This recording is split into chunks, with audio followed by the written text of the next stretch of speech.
ओम नमो भगवते वासुदेवाय।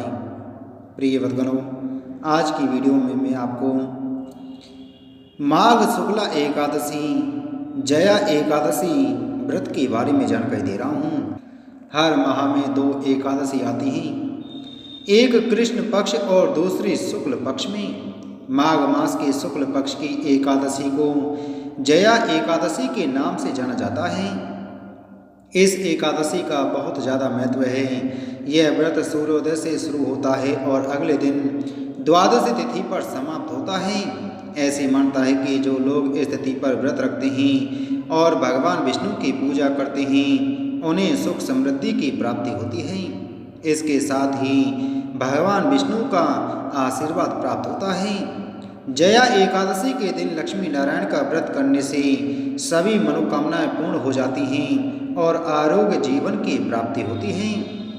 साथ ही मनुष्य को पृथ्वी लोक के सभी सुख सुविधाओं को भोगकर अंत में वैकुंठ धाम की प्राप्ति होती है। जैसा कि इस एकादशी के नाम से ही पता चल रहा है कि यह व्रत सभी कार्यों में उन्नति और सफलता दिलाता है।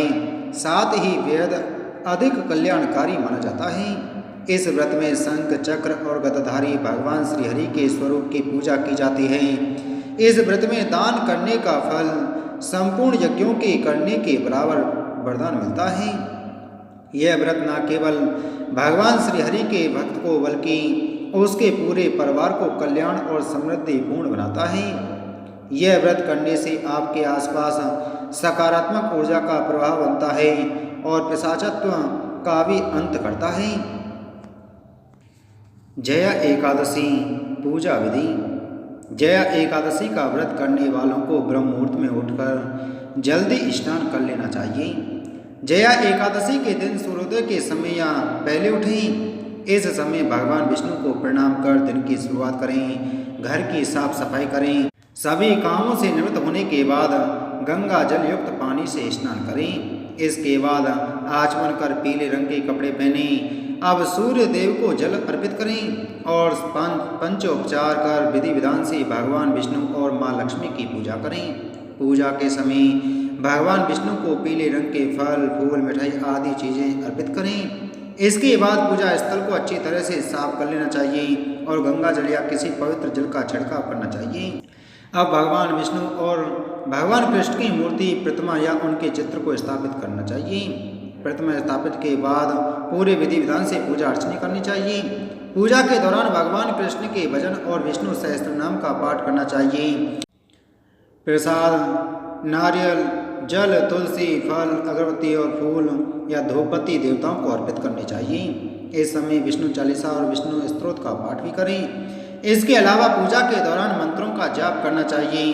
पूजा का समापन आरती से करें। दिन भर उपवास रखें। शाम में आरती अर्चना करने के बाद फलाहार करें। रात्रि में भगवान विष्णु के निमित्त भजन कीर्तन करें। अगले दिन पूजा पाठ के बाद व्रत खोलें। इस समय जरूरतमंदों के बीच अन्न का दान अवश्य करें। हिंदू धर्म में जया एकादशी का व्रत अत्यंत शुभ और पुण्यदायी माना जाता है। यह व्रत माघ मास के शुक्ल पक्ष की एकादशी तिथि को रखा जाता है।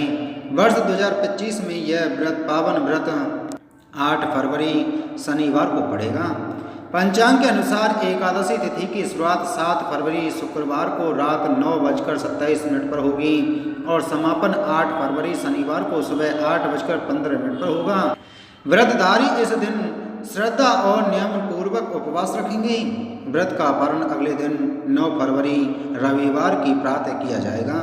जया एकादशी का व्रत करने से व्यक्ति को जीवन में सुख समृद्धि प्राप्त होती है और सभी पापों से मुक्ति मिलती है। यह व्रत भगवान विष्णु की कृपा प्राप्त करने का सर्वोत्तम साधन माना जाता है। एकादशी के व्रत को समाप्त करने को ही पारण कहा जाता है। एकादशी व्रत के अगले दिन सूर्योदय के बाद पारण किया जाता है। एकादशी व्रत का पारण द्वादशी तिथि समाप्त होने से पहले करना अति आवश्यक है। यदि द्वादशी तिथि सूर्योदय से पहले खत्म हो गई हो तो इस स्थिति में पारण सूर्योदय के बाद ही होता है। द्वादशी तिथि के भीतर पारण न करना पाप करने के समान माना जाता है। एकादशी व्रत का पारण हरिवासर के दौरान भी नहीं करना चाहिए। जो श्रद्धालु जया एकादशी का व्रत करते हैं उन्हें व्रत तोड़ने से पहले हरिवासर समाप्त होने की प्रतीक्षा करनी चाहिए। हरिवासर द्वादशी तिथि की पहली 1/4 अवधि को कहा जाता है। व्रत तोड़ने के लिए सबसे उपयुक्त समय सुबह का होता है। व्रत करने वाले श्रद्धालुओं को दोपहर के समय व्रत तोड़ने से बचना चाहिए। यदि कोई सुबह के समय पारण करने में सक्षम नहीं है तो उसे दोपहर के बाद पारण करना चाहिए। कभी कभी एकादशी व्रत लगातार 2 दिनों के लिए हो जाता है। ऐसी स्थिति में परिवारजनों को पहले दिन एकादशी व्रत करना चाहिए। दूसरे दिन वाली एकादशी को दूजी एकादशी कहते हैं। सन्यासियों, विधवाओं और मोक्ष प्राप्ति के इच्छुक श्रद्धालुओं को दूजी एकादशी के दिन व्रत करना चाहिए। जब जब एकादशी व्रत 2 दिन होता है तब तब दूजी एकादशी और वैष्णव एकादशी एक ही दिन होती हैं। भगवान विष्णु के प्यार और स्नेह के इच्छुक भक्तों को दोनों दिन एकादशी व्रत करने की सलाह दी जाती है। तो प्रिय भक्तजनों, साल 2025 में माघ मास के शुक्ल पक्ष की एकादशी का व्रत 8 फरवरी को रखा जाएगा। उम्मीद है आपको जानकारी अच्छी लगी होगी। तो वीडियो को लाइक करें, वीडियो को ज़्यादा से ज़्यादा शेयर करें। चैनल पर नए हैं तो चैनल को सब्सक्राइब कर बगल में घंटी के बटन को जरूर दबाएं। जय श्री कृष्ण।